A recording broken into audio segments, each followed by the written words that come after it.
Mistakes happen, but there are some really common mistakes that are a bit easier to avoid, especially if you are new to sewing, you're just looking to getting into sewing. It can be really daunting, and there are some tips and tricks that can help you along the way. So the first common sewing mistake is choosing the wrong fabric for the pattern that you want to make. I've been there. I've done it. Years ago when I first started sewing garments, naive little Hayley, went into the fabric shop, picked up a vintage style pattern. My first dress pattern was a princess seamed sweetheart neckline. I didn't go easy. And I chose a really thick, cheap quality quilting cotton, which is a really, really common mistake. Quilting cottons are so readily available. They are so easy to get your hands on. You have such a huge array of gorgeous prints to choose from. So it's really easy to get drawn in. And actually quilting cotton is a great fabric if you're just getting into sewing for projects and things like that, or something like pajama bottoms. Quilting cotton is great. But if you're making a dress that you want to have a little bit of drape, or even making a shirt out of a quilting cotton, you can end up with a really, really stiff garment, especially if you're then adding interfacing to it as well. You'll end up with a collar that just sort of sticks out like that. So the dress that I was making was supposed to be very drapey, very floaty. A cotton lawn would have been better. A cotton lawn is a little bit finer, a little bit drapier, but quilting cottons can be really, really stiff, especially some slightly cheaper quality, shall we say,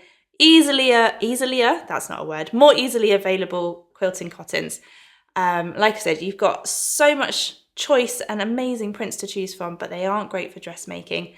So that is the first sort of thing, is looking at the pattern envelope, or if you've got a PDF pattern, the pattern will give suggested fabrics. So maybe a viscose, cotton lawn, a jersey fabric. That's another common mistake, is choosing a really lovely jersey, which is a stretch fabric, for a garment that should be made in a woven or a non-stretch fabric.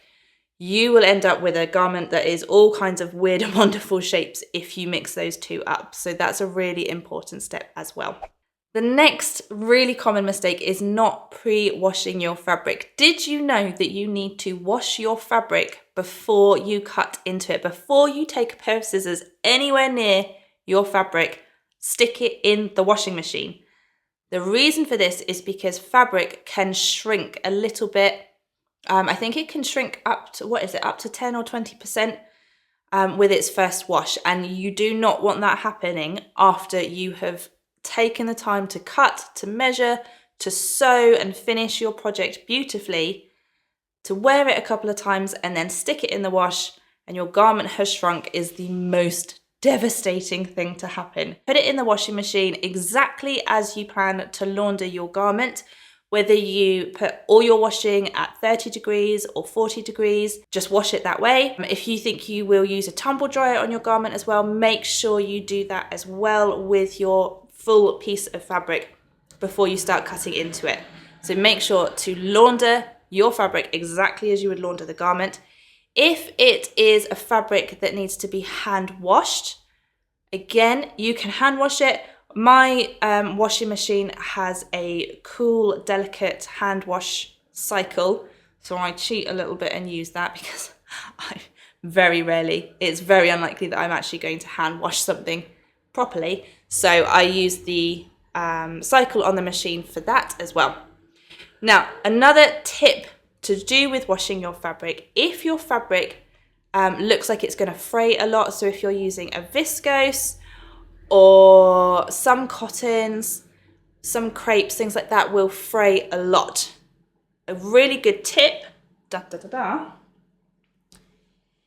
is to overlock the raw edges of your fabric. So this is a cotton silk from Lady McElroy. It does say hand wash only. I have put this in the washing machine on the cool hand wash cycle and it's come out fine, but I could tell that this is going to fray a lot, and the frayed edges can pull and bunch up and you end up with a real tangled mess of a piece of fabric coming out of your washing machine. So a really good idea is to just overlock, or even if you've got pinking shears or zigzag stitch, the two raw edges of your fabric, and then you won't have a tangled mess coming out of your washing machine. And it just makes sure that it keeps your fabric nice and safe too. Next up is making sure you take your body measurements correctly. So if you normally wear a size 14 or a size 16, whatever size you normally wear if you're buying something from the shops, you want to ignore that completely when it comes to sewing. So every pattern company will do their sizing a little bit differently. So it's really important to make sure that you take your measurements every time you start a new project. Every pattern will put their measurements on the back of the envelope, or if it's a PDF, the instructions will be in there as well. And you want to, mostly you need to measure your bust, your waist and your hips.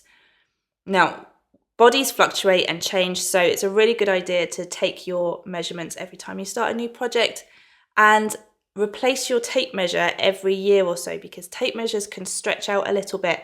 So if you want to make sure you're taking really accurate measurements, especially if you're planning to sew something that's really close fitting, you need to make sure that your tape measure is a nice shiny new one. So the measurements that you need to take are usually your bust, and you want to take your tape measure, make sure it's parallel to the floor, so you can do this in front of the mirror. Start around your back and then bring the tape measure around the fullest part of your bust and take your measurement there. The next one is your waist, which waist and hips, when we're talking about measurements for sewing, aren't necessarily where you would think they were going to be. Most people, when you start sewing, think that your waist measurement is around your belly button, but it's actually around the narrowest part of your waist. So for some people that might be higher up under the bust. For some people it might be around your belly button, and it can be anywhere in between really. So you're looking at the smallest part of your waist. For your hip measurement, again, when we think about our hips, we're thinking about our high hips, but when we're talking about hip measurement for sewing, you want to measure around the fullest part of your bum. So again, make sure your tape measure is parallel to the floor, and take your tape measure around the fullest part of your bum, round to the front, and take the measurement there. Make sure you mark them off on your pattern, and then be able to decide which pattern, which size to cut and sew. Okay, another really common mistake is ignoring the grain line when you are cutting out your project. So your fabric is all washed, you've ironed your fabric, what next? Most of the time when it comes to pattern, you will fold your fabric in half, bringing the selvages together. So the selvages, so I've got a piece of fabric here, quite often the selvages will have something like this with the fabric manufacturer's details on it, or it will look like this and it's got sort of a little bit of a frayed edge, but the frayed edge is the same width all the way along, and sometimes there'll be these little holes along there as well. That is the selvage, and you always want to fold your fabric selvage to selvage unless the pattern instructions tell you differently, and then you lay your pattern piece with the grain line running parallel to the selvage. So nearly every pattern, I've never seen any pattern company do this differently, will show you the grain line as a straight line with two arrows either side. That is the line that you want to make sure is parallel to the selvage, and you need to use a tape measure to do that correctly. Measure from one end of the grain line arrow to your selvage and make sure it's exactly the same at the other end of your grain line. The reason for this is because fabric can stretch on different angles of the fabric. So if you cut something out and it's not straight on the grain line, it is likely to stretch and warp out of shape. The most common pattern piece that this happens on is sleeves, and you'll notice sometimes if you're wearing a garment that hasn't been cut properly, the sleeve, the underarm seam line will twist around to the top of your wrist, and that's because that pattern piece wasn't cut straight on the grain line. Next tip is making sure you choose the correct sewing machine needle and good quality thread for your project. The most common really good quality threads are Gutermann and Mettler. There are a couple of others as well. They're made from polyester. They do some cotton ones as well, but the colour range isn't quite as vast as the polyester ones. They're really top quality threads. The way you can tell is I've got a slightly less quality thread that I bought as a sort of bulk buy at a fabric market, I think, a few years ago. And if you look really closely, you can see it's quite fluffy.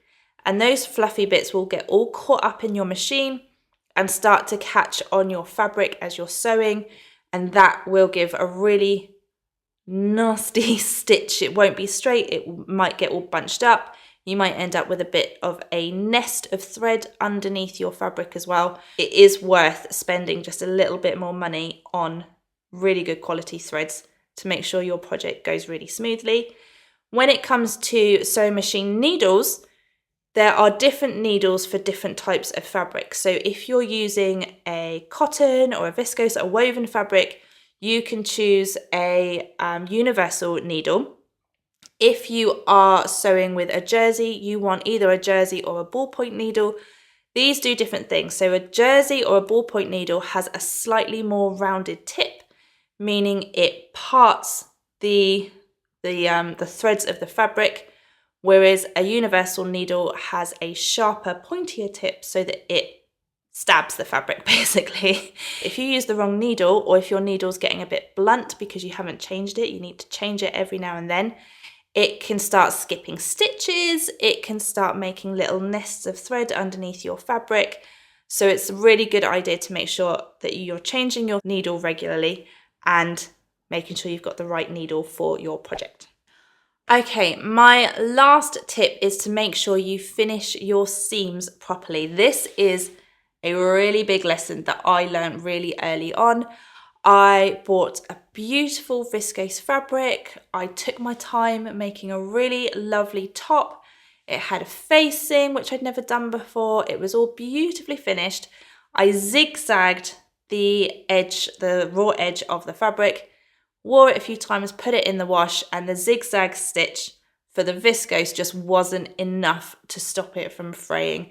And it was a complete mess. It came out of the washing machine, a total mess, complete disaster. The threads had frayed, the fabric had sort of come apart at the seams because it frayed so much, and yeah, it was really devastating. So we need to make sure that we finish our seams properly. With a cotton fabric or sort of a more stable woven fabric, you could get away with just a zigzag stitch or using pinking shears to finish your seams. If you're using a jersey fabric, you actually don't need to finish your seams at all, which is a big bonus. If you're using something like a viscose or a fabric that does fray, there are a couple of other options. So a lot of machines will have an overlocking stitch, which is like a zigzag stitch with a straight stitch alongside of it as well. So that will give a little bit of extra stability. If you have an overlocker, absolutely go for the overlocker. Or my personal favourite, if I didn't have an overlocker, would be to use French seams. There are loads of tutorials available for how to sew French seams, so go and have a look. Basically what you do is you start by sewing your fabric together wrong sides with a 3/8 of an inch seam allowance. Trim the fabric right down, press it open with your iron, and then you want to fold the fabric around that seam, enclosing the raw edges inside. So the fabric is now wrong sides together. Press along the seam line and then sew with a 2/8 of an inch seam allowance, then press that open, and you've got a really beautifully finished seam where the raw edges are all enclosed inside those two stitch lines. As I said at the beginning, mistakes do happen. We all make mistakes. I made one last week. I was sewing a tiered gathered skirt, the Maeve skirt by True Bias, and I stitched one of the skirt panels upside down. Not only did I stitch it upside down, I also overlocked it, so it was completely finished before I realised it was upside down. So the unpicker had to come out. But like I said, mistakes happen. That's how you learn. You learn something new every day. Every time you sew, you will learn a new technique. You'll make a mistake perhaps, and you'll learn from that. And there is no better way to learn than to learn from your own mistakes as well. I know that sounds super cheesy, but that's how it is. Let me know in the comments below if you think there are any other really common mistakes that people make and how to solve them, and I will be back next week with another video. Thank you so much everyone for watching. Give this video a like and subscribe to my channel if you aren't already, and I'll see you all really soon.